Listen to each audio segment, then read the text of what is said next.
Marcus Rashford has been transfer listed as Sir Jim Ratcliffe looks to have responded to Rio Ferdinand's call to get rid of the shit players at Manchester United, as he wants players out the door as soon as possible. Real Madrid shortlist Diego Dalot for a January transfer. Davies talks and rumours of a young left-back that his agent is currently in England negotiating a €6 million deal. This plus all the latest Manchester United news and transfer news that will keep you right up to date with everything. Welcome to Man United Review. My name's Jamie. Before we get into it, please smash a like on the video. Let's jump straight into it. So a lot's kind of happened over the last 24 hours. Let's go through the kind of update. I want to start with these kind of comments from Rio Ferdinand, and then we're going to go through what Sir Jim Ratcliffe has apparently been kind of saying behind the scenes, as he seems to be on a bit of a warpath at the moment to kind of accelerate change. Obviously, we've had the Dan Ashworth situation as well. He is not a happy teddy at the moment. So let's just go through firstly what Rio Ferdinand had to say regarding the Dan Ashworth and the situation at Manchester United. Dan Ashworth, his departure from Manchester United. Confusion is the first thing that comes to mind. Like, I just hope they're this brutal as they have been with the staff that have been there for years and that they're culling, right? I hope they're this brutal with the players that are there. Yeah. If there's any players that are there, and ones that have either been there too long or the ones who just ain't good enough, Gotta go, bro. be as brutal as they've been. Get them the fuck out, quick, ASAP. And I hope they're like that. For better or worse, at least they've made a bloody decision. That's the way I think about it. But you look at the things that are going on, I think there's a lot of noise around the club. Ticket prices now going up. There's been laying off of 250 plus staff. And again, it's like they're very definitive and they're very like, right, we're doing this, and we don't care about the noise. No, I think Rio's hit the nail on the head there with all the kind of scrimping and saving that Ineos are trying to do. Like, they've sacked off 250 people. There's rumours they're not going to pay for a Christmas party for the staff. There's other rumours that they're going to be dropping, their bonuses from £100 to £40 for the Christmas time, and all of these kind of penny pinching things that they're going through, which I personally do not agree with. Not going after. I think you're just targeting the wrong people. The main problem at United and the financial issue at Manchester United is not like a few staff having a Christmas party. Surely we're not that skint that's going to make such a massive difference with PSR profits. Plus the fact Jim Ratcliffe himself is a billionaire. He could put his hand in his own pocket and surely pay for a Christmas party for the staff. I think it's shocking. I genuinely don't agree with any of that from Ineos and Sir Jim. I think it's absolutely, not the way to kind of treat your staff, because it's not their fault necessarily with the performances on the pitch. But the problem at Manchester United is the absolute fortunes that we wasted on transfers and wages. That's the problem. And I just think that we've been going after the wrong kind of, if you want to save wages, why is Anthony still sat there 200 grand a week? Why is Casemiro on the bench at 350 grand a week? I mean, they're going to go through what Sir Jim Ratcliffe's actually been saying behind the scenes as well. But I just think it's shocking that you're targeting the wrong kind of people. So I hope that these kind of, the approach from Sir Jim and Ineos around targeting kind of average staff that are on average salaries is exactly the same with transfers. And by all accounts, that might be the case, because that's one of the reasons why Dan Ashworth was sacked. So we'll go through the kind of updates. So this came from the Muppeteers. I like the Muppeteers. I think he's very credible when it comes to United. I think he's got inside information. So I do generally trust him as a source. I think he's a very reliable source.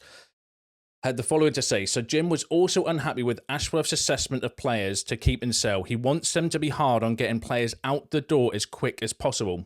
He feels that they did not make enough effort during the summer to get rid of more than they could have. And I mentioned this in a video the other day around when we were talking about Dan Ashworth being sacked and stuff. And I was wondering, and I did say, I wonder whether it's because of his inability to get rid of some of the players in the summer, not just the recruitment and the transfers coming in. So according to the Muppeteers, that's one of the kind of key reasons, because, what I kind of think with the Ashworth situation, reading between the lines, is Ashworth's a slow and steady type director of football where he likes stability and he wants to kind of slowly but surely put things in place and hope that it kind of makes a difference in the long term. And Ratcliffe, Wilcox and Barada are on a mission to get things done as fast as possible, and they just don't align. Those two, you can't have someone that's like, I want instant change and instant results and stuff. even though acknowledging that it's going to take time, and then someone that's looking 3, 4, 5 years into the future, it just doesn't align, and that's ultimately the reason why. But it's interesting that Sir Jim was unhappy with Ashworth's assessment of selling players as well, which is key, because if you do need to cut costs, that's the way to go about doing it, not targeting staff's Christmas money and Christmas parties. I mean, I think it's pathetic that they're going after that as opposed to going after the actual real financial issue at the club, which is player wages and player kind of transfer fees that we paid in the past. And the Muppeteers also went on to say that Sir Jim wants to see a bit more ruthlessness in the academy in the right way, to sell academy products if they are not going to make it in the first team, but including buyback and sell-on clauses. So Jim is more than determined to be way more ruthless. He wants to get things done quickly and immediately. So again, Sir Jim also saying to the, because we've got a very good young players, but not all of them are going to make it. And he's actually quite happy to say, right, well, if they're not going to make it in the first team, let's look to sell them, but protect ourselves with some buyback and sell-on clauses like we did with Willy Camboala, for example, Alvaro Fernandez, like these sort of players, although I do think, Alvaro's doing a very good job in Benfica, but, so that could see the light. Like we've had news the other day of Ethan Wheatley going to Wrexham or going to League One on loan. Do you know what I mean? So is this, again, one of the reasons why Ashworth was kind of binned off? Because Jim's like, look, if they're not going to make it, it's one of the best ways that we can make money from PSR rules, because PSR has done that. That's the way that it is, because it's pure homegrown profit.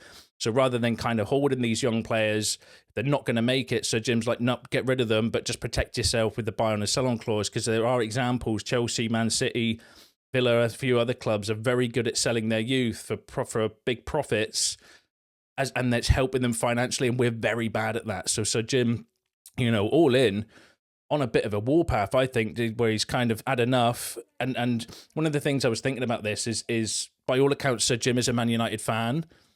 And if I was a Man United fan, if I was the owner of Manchester United, I would be fuming with what's going on at the moment as well, and I would be very reactionary by like, get rid of this player, get rid of that, just do this, just do that. Do you know what I mean? And I kind of think, well, actually, does Sir Jim need to take a bit of a chill pill almost? Do you know what I mean? And allow Barada and Wilcox to kind of do it, because is he being emotional when it comes to his kind of decision makings as a fan? Because we're probably all thinking the same and all feeling very similar things, where it's like, get rid of the player, just get rid of them. Do you know what I mean? And sometimes you do need to be a little bit more level-headed with your decision makings. But really interesting update, the fact that he is, like I said, I think he's on a bit of a mission. I think we could see, maybe not in January, because selling players is always difficult because he's got to have a buyer for them. But there might be more ruthlessness from Barada and Wilcox and stuff now to kind of, say to these players, if you don't go, you will not play, or something like that, as a way to kind of force them out of the club, because, it can't continue. We can't keep having all these players sat there on their long contracts, because it's draining money out of the club that we need in order to progress forward. So keep an eye out for that. Let me know what you think about that in the comments, though. Now, let's go through all the transfer news. So Manchester United would sell Marcus Rashford at the latest by the summer, and would be open to top offers in the winter. The club acknowledge his development under Ruben Amorim, but consider him definitely not unsellable.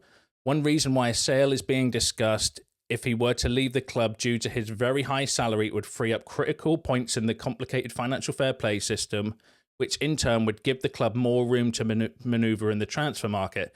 And that came from Florian Plettenberg, who has literally linked us with about 5 players every single day for the last 2 weeks, and is starting to get loads of stick for it, because it does feel a little bit clickbaity when he's linking us with all these players. But that seems like a specific, that doesn't necessarily feel to me like a transfer gossip rumor, just linking us with a player for the sake of it. That actually seems like it's quite a specific update from Florian Plettenberg. And there's been another credible source kind of acknowledging this story as well, effectively saying that, Rashford's up for sale. And that goes back to what Jim Ratcliffe's saying. Nobody's unsellable. Get rid of them if they're not good enough, or if they're on high wages. I think he's going to have a target on them, these specific players that are not performing and are on high wages. Rashford, Casemiro, I would put Mount in that category as well. Very big earners, Anthony, Ericsson, all of these players that are on big wages that are not playing or not performing.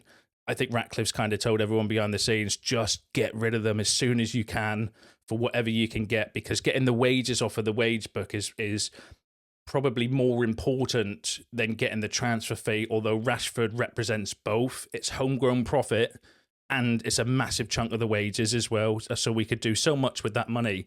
The obvious question on this is, would you sell Rashford? And if you would, how much do you think he would be worth? Let me know in the comments below. So apparently, according to that, or according to Florian Plettenberg, Rashford up for sale.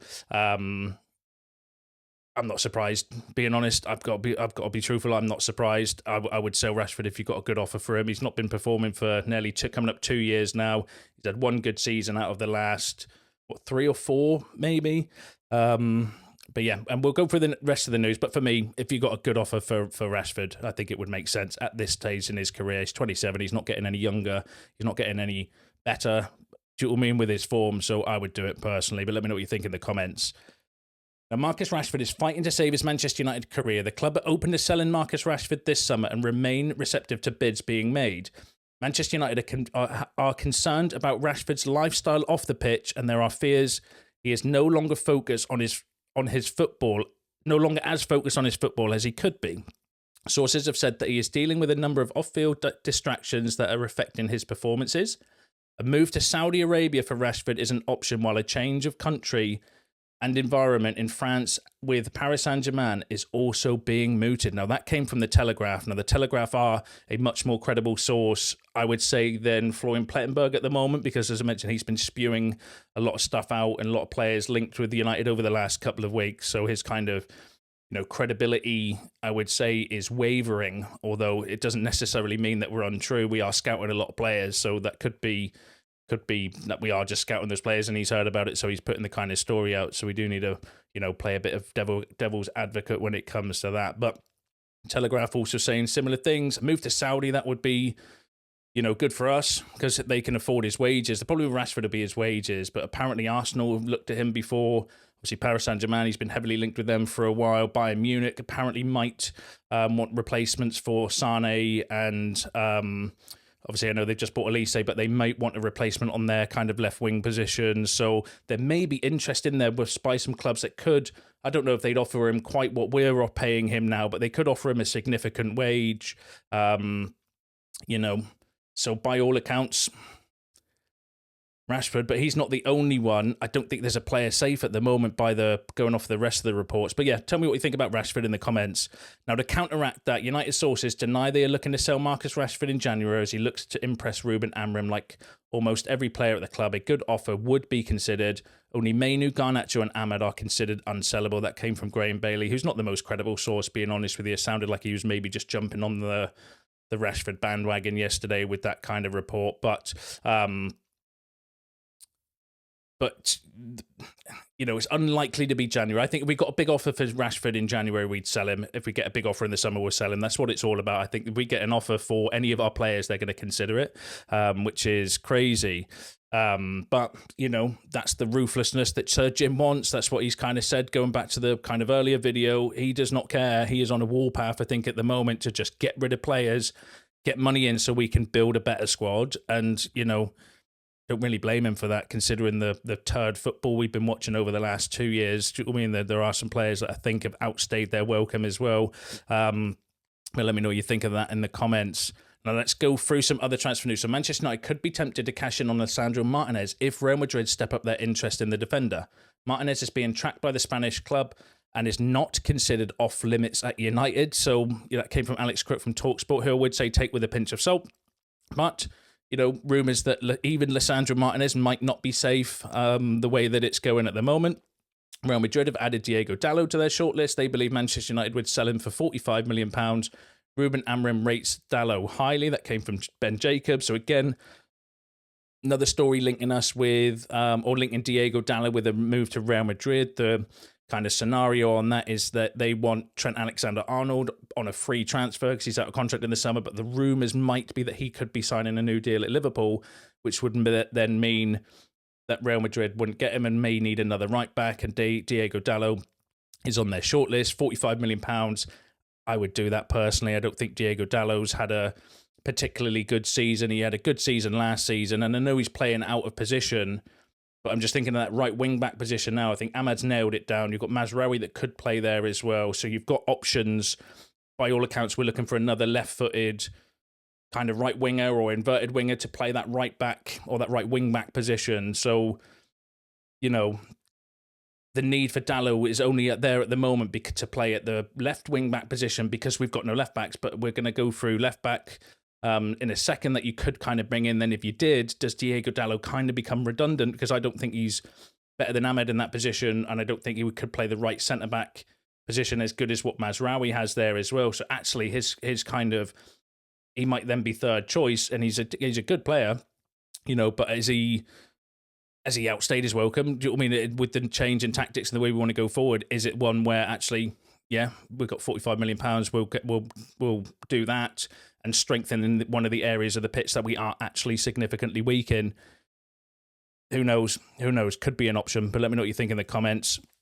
Ruben Amorim and key decision makers at Manchester United have earmarked Christian Eriksen and Anthony as players who could be sold in January to boost the transfer budget. Dean Jones, so again, Anthony, Eriksen, Martinez, Dalot, Rashford, nobody safe by all accounts anymore. That I think Sir Jim's had enough. They want to kind of fast track things. They want to get rid of as many players, I think, as they can that are not fit for purpose to get that money in, free up the wages in order to recruit the players that are needed to elevate the club and take us forward. And I've not got really an issue with that. I just generally don't have an issue with that. But let's go through some incoming. So AC Milan would want to at least £41 million if they were to sell reported Manchester United target Theo Hernandez. Now, if you go back, £45 million for Diego Dalot, £41 million for Theo Hernandez. You know, Dalot goes out in a position and we strengthen massively in the position that we're weak in. That would make a lot of sense for me. The credibility is an Italian outlet who are decent, but not the most credible. I would want to wait for way more credibility before getting too excited around that. But that would make perfect sense for me because you're letting go of getting rid of Dalot, but you're buying a very, very good player in a position that we are massively weak in. So I would be all over that if the report is to be believed. But I would say take it with a pinch of salt at the moment. Another left-back we've been heavily linked with is Bayern Munich are putting pressure on Alphonso Davies to sign a new contract before Christmas. Bayern would like a decision before Davies has the opportunity to meet Manchester United and Real Madrid in January. Davies' side is still hesitant and considering continuing negotiations in the new year. Alphonso Davies' camp have been told Bayern Munich that the player has been approached by Manchester United and Real Madrid. That came from Christian Falk, good source when it comes to Bayern Munich news, basically saying that Bayern are doing their best to tie him down on a new contract before January, because in January he can talk to other clubs, i.e. us and Real Madrid, according to Christian Falk. Probably multiple of other clubs as well would be wanting to have a chat with Alphonso Davies, with him being a free transfer in the summer. But apparently his agent is not willing to kind of push through, so we're going to need to keep an eye on that. I've got the feeling with Davies, the more, I don't know, are we being used? I get that kind of feeling. I hope I'm wrong. I hope we are looking at him. I hope we get him. I think he's a fantastic player that would be available at a decent price. But going off of that, I kind of get the feeling we're being a bit used with the agent, being honest. But, we'll have to wait and see what happens on that. Well, let me know what you think in the comments. Manchester United are looking at signing Lecce left-back Patrick Dorgu. He has impressed United scouts and is valued at £30 million. That came from Graham Bailey, who I would say take with a pinch of salt, because we covered this story the other day.